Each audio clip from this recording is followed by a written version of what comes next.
self-awareness is to be conscious of what you are.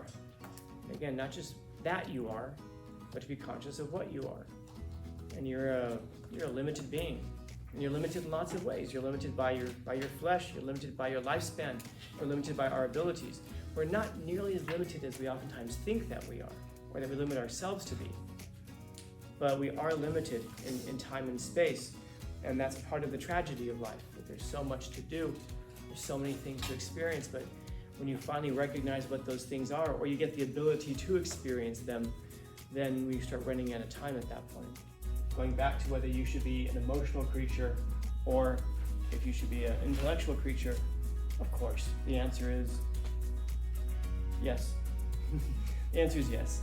How do you know it should be yes? Because by nature, we're both of these things.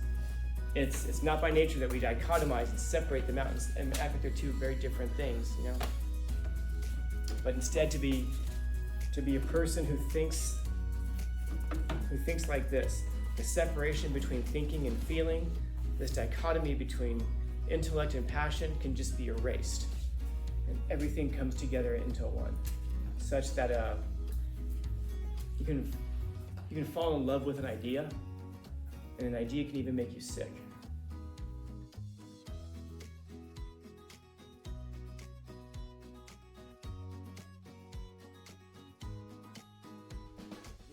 So maybe first off, maybe we can see an end to the pain, because at some point you're going to stop lifting, and at some point your muscles will heal. So you can see an end to it, and you can see a growth in it. So in order for us to be able to, get through the pain, we have to be able to see an end to it, and then we have to see almost a purpose in it. Okay. So if you have a why, you can find a how. If you have a reason for doing something, then you can find a way to do it. I've told you before that growing up, my dad worked at McDonald's his whole life. Do you think my dad woke up every morning and was like, can't wait, got to go out there and work McDonald's? Or do you suppose it's something that he endured because he had a purpose? And in that case there, what would his purpose have been? Yeah, providing for a family. So if you can find a purpose for what it is that you're going through. And the working out case is interesting because people, some of you guys I know will enjoy going to the gym, and some of you are like, gym, why would you pay money to hurt yourself? Why? And that's because if you go to the gym, it's because you see a purpose in it. If you don't, you might just not see a reason for it or a purpose that's valuable for you. So in any kind of a difficulty, any kind of a struggle, any kind of pain or suffering, that might be something that's really important for us to identify. First off, recognize it's going to end at some point, can't go on forever, and then to see a way that we can grow from it, a purpose for it. Okay. So far so good, yeah. Andrew. What might that say about us that we need pain or suffering in order to motivate us? I mean, it says something about us. It's probably our emotion. Explain. Pain it's off an emotion in us, whether it's sad or mad. So maybe that's the thing to push us to do what needs to be done, I guess. Okay, so for some of us, there's an emotional push that has to happen. Okay. I'll put that down here too. It requires something emotional. And by the way, that becomes important. Yeah. What she was saying, I feel like once you're going through something in life, and I feel like then you're like, oh whatever, let me just go through this now. I'm already hurting, so we can just go through it. I missed the last one. I'm already hurting, so. Going through something emotional, you just stop caring. You just gonna go for it because there's nothing else. So you don't even care anymore. Then you're willing to take the risk and go for it. So I guess now it becomes a question: why does it have to come to that? Any of you guys really just good at getting at it? In other words, you don't have to have an external motivation. Anybody wake up really early and go run or something like that, and you don't need to have someone tell you to do it? Or you're pretty good just motivating yourself without having to have some kind of an impulse to do it, an external impulse to do it? There are a lot of people like that. You know, you go and do things even though it's uncomfortable. You don't have to have something warning you. Like a lot of people, for example, they'll, I was thinking like for example, like, geez, my dad, he worked at McDonald's his whole life, so he developed type 2 diabetes. When did he, and his thing was always like, I can't change my diet, like where I work, I'm always eating that stuff. And then when the doctor said, well, change your diet or you're going to die, but first you're gonna go blind. Do you suppose he changed his diet at that point? Yeah. And so I wonder, like, why does it have to come to that? And it's one of those things that you can be sure about with regards to humans. Like, we just repeatedly will behave in ways that are guaranteed to make us miserable and unhappy and to work against us. And sometimes it's just like, man, I don't care, and all of a sudden you have a reason to care. You're gonna go blind and die, and then die. Oh, salads, you say? Wow, sugar-free candy. You'll find ways to make those things operate. Yeah. I feel like when you said again, but I'm also gonna say it, like, I feel like once you hit a risk, like, then you're actually, you know what, let me do it. There has to be something that's gonna happen to you. Like, you have to hear it from someone else for you to be like, you know what, let me try at least. Yeah, so you have to hear from somebody else.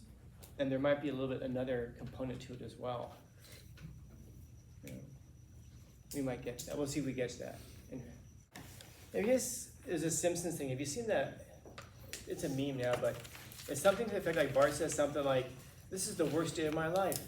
And his dad, Homer's like, this is the worst day of your life so far. Every pain that you encounter that's the worst pain of your life, it's the worst pain of your life so far.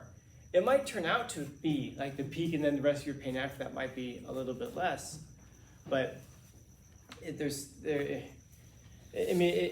you think about how debilitating the pain actually must be then, because by the time you get to that point, you've already suffered through a bunch of things, and hopefully, you've developed some coping mechanisms that have allowed you to deal with the pain. So by the time you get to that thing that you say is the worst pain of your life, imagine if that was the first pain of your life. Imagine how badly off you'd be. So then what I'm hearing is that we have a good component a good part of this is going to be emotional. There's an emotional component to this. And then we can kind of start thinking our way out of it. Like in order to learn, we have to kind of be thinking about it. So I guess the question is, which of these things are we? Are we emotional or are we logical? Which of these two things should we be? You're more than, like, for example, if you get like sick or something, Yeah. you took for granted like breathing through 2 nostrils and now like you have to deal with like congestion. Oh, okay. I thought you meant like cancer. No, you get a cold. Terrible. Guys, you get a cold, right? And you're sitting there in your stuff and you're like, I have forgotten what it's like to be able to breathe. And then you're like, woe with me, you're gonna die. And you realize that you're always gonna feel sick and you're never gonna get any better. And you're so sad for all the times that you took for granted that you didn't have a cold. Or like you had a headache. You ever have a headache before and you're convinced that this headache will last forever? I'll never know what it's like to not have a headache before. Anybody in here get migraines? Yeah, if you get migraines, you know exactly what I'm talking about, man. I get a migraine. One of my first thoughts when I get a migraine is, man, if the rest of my life is going to be like this, I'm just going to end it. This is terrible. It's like, dude, you had a migraine for 20 minutes. I know, but I don't know, man. Is it even worth it? Well, give it another 20 minutes. Let's see what happens. In other words, that whatever migraine I'm having is the worst migraine I've ever had. And afterwards, I can sit there and go, oh, that wasn't so bad. That wasn't nearly as bad as the one that I had whenever. But getting sick reveals something about us. Getting sick reveals that we are human and what goes along with being I have human. a better example, like athletes.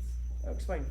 Oh, athletes play like if they were like indestructible, and then all of a sudden they tear something and it's like the end of the world. Like they get depressed, they don't know what to do. Like it like completely shifts the whole world. Yeah, so when an athlete gets an injury that stops them from being able to do it, why? Why does that completely shift your world? Because all of a sudden it's like you physically can't do it, and then when they come back healed, they don't play the same way because that's a constant thought in their head, like, oh, I can break like any moment. Yeah, and it gets even worse. One of my jiu-jitsu coaches, he's a black belt. And he broke his foot back in July. And so now he's finally, he's back on the mat. And I was talking to him last night. I'm sorry, last night we had a longer conversation about it. But he was telling me he finally feels like, okay, I can put weight on it. Okay, I'm a little more confident in it. So I'm like, oh man, so you're feeling like a little uneasy about your foot. He's like, yeah, I don't know if I trust it. I'm worried about it. I'm like, dope, man. What do you suppose happened the next time we rolled? What did I go for? What did I attack? I attacked that foot because I know he's unsure about it. I know he's uncertain about it. It's like, you done messed up. You told me what was scaring you. So what am I going to attack? I'm going to attack the thing that scares him. Why? Because that's what we do to each other. we're friends. That's what we do. Now, if it's the case that getting sick reminds you about your humanity, what it is to be a human, having an injury like that is at an even deeper level because it challenges your identity. In other words, as humans, we already know we're all going to die. This is what it is this is a big part of what it is to be a human. And we've talked in the past about how life would be different if we were never going to die. We would live very differently, but it's those limitations that can make life valuable. Today wouldn't matter so much if I was going to have 1 trillion more tomorrows. Today wouldn't matter if I was going to have 1 trillion more tomorrows. But if I told you tomorrow you die, oh my goodness, we would take today very, very seriously. And so it's those limitations that all of a sudden give life much more meaning and much more value. There's a reason that when we're younger, we complain about things like, oh my God, I'm bored. Oh, this is terrible. We complain a lot. And as we get older, we start to value those boring moments a bit more. Why? Because we recognize that every moment's going to be important to us because there are only so many more that are left. Once you recognize that your humanity and you really internalize it. Now, if an athlete gets injured, it's not just them as a human, now it's them with their identity. I'm sure some of you, if you're an athlete, then you probably assign that role to yourself, like, what do you do here? I'm a soccer player. What else? Whatever else. And then what else? Oh, I'm a human too. Even being a human goes a little bit further down the list. The most primary thing about us, we think, is the sport that we play, or the thing that we're good at, our activity. And then all of a sudden, if you can't do that anymore, it calls into question not that you are, but it calls into question who you are. It calls into question what you are. The idea of being a human is just, yeah, in the background somewhere, but my goodness, I can't be the thing that I am. And so it calls into question, almost the value of all of your days. All of the hard work that brought you to the point of being able to do what you do just to have some stupid injury, a slip and fall, or a weird turn of the knee, or whatever, something that changes all of that. And so it's difficult. Because we like to think that we learn from pain. But I don't know, man, do we? I don't know. Like Nietzsche said, what doesn't kill me makes me stronger, but he was talking about himself. He wasn't talking about a lot of us. A lot of us, we end up jaded and full of contempt and resentful of the world around us because of the things that have happened to us. But you can't control what happens to you, of course. And that's also a big part of humanity, of being a human, is that we recognize our own frailties, we recognize our own limitations, we recognize our own very limited power in our lives. As we get older, we start to realize how little control we have over so many things. You don't have control of your own reputation, of course. You don't have control over a lot of aspects of your life. And so that goes back to that, like last period we were talking about, it's a self-awareness. It's to be conscious of what you are. And again, not just that you are, but to be conscious of what you are. And you're a limited being. And you're limited in lots of ways. You're limited by your flesh, you're limited by your lifespan, you're limited by our abilities. We're not nearly as limited as we oftentimes think that we are, or that we limit ourselves to be. But we are limited in time and space. And that's part of the tragedy of life, that there's so much to do, there's so many things to experience, but when you finally recognize what those things are, or you get the ability to experience them, then we start running out of time at that point, a lot of people. So how it is to solve that, I don't know. Because it goes back to what Danny was saying, that we have to, it's one thing to be told that this is the case. It's another thing to experience it. And then once you experience it, it gives you a sense of what other people are feeling and what they're going through. So that, like for example, I'm sure you guys, we all have people who get frustrated with this. Teachers who get frustrated with this. Parents who get frustrated with us, with us. And a lot of times it's because we forget what it was like to be fill in the blank. If any of you have ever worked at a fast food place, I hope that you always remember what it's like to work at a fast food place.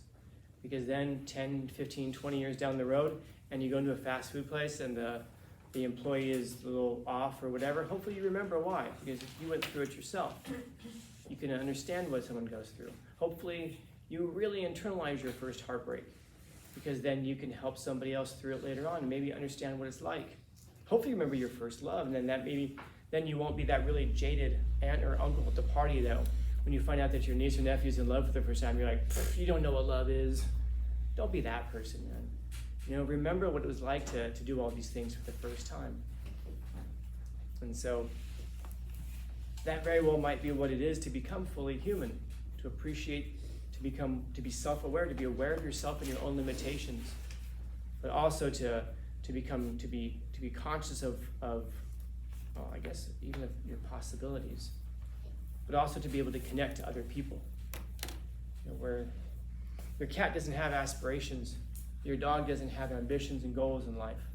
Your hamster's never going to go to the moon, probably. Not with that attitude. But then again, your cat won't desire to have aspirations, won't be longing for things either, because it won't know what it's like. It won't empathize with other cats, neither will your dog. And so, the idea is not my host. I was talking with Ms. Gomez during nutrition today, and she brought up this idea that to be fully human might be that, to be conscious of yourself, and also to be able to empathize with others, because these are the two things that make us what we are and distinguishes us from any other creature on the planet. To be aware of those two things. So if that's the case, then certainly what you guys are saying is true. It's maturity. That's a big part of maturity. Being able to empathize with others and to achieve higher levels of self-consciousness, self-awareness. To make progress towards that. To be able to see the teleology, the timelines in everything. And going back to whether you should be an emotional creature or if you should be an intellectual creature, of course, the answer is yes. The answer is yes. How do you know it should be yes? Because by nature, we're both of these things. It's not by nature that we dichotomize and separate them out and act like they're two very different things, But instead to be a person who thinks like this, the separation between thinking and feeling, this dichotomy between intellect and passion can just be erased. And everything comes together into one, such that you can fall in love with an idea, and an idea can even make you sick. Maybe that's the ambition. Questions, comments, concerns, complaints, criticisms, critiques? Happy Thursday.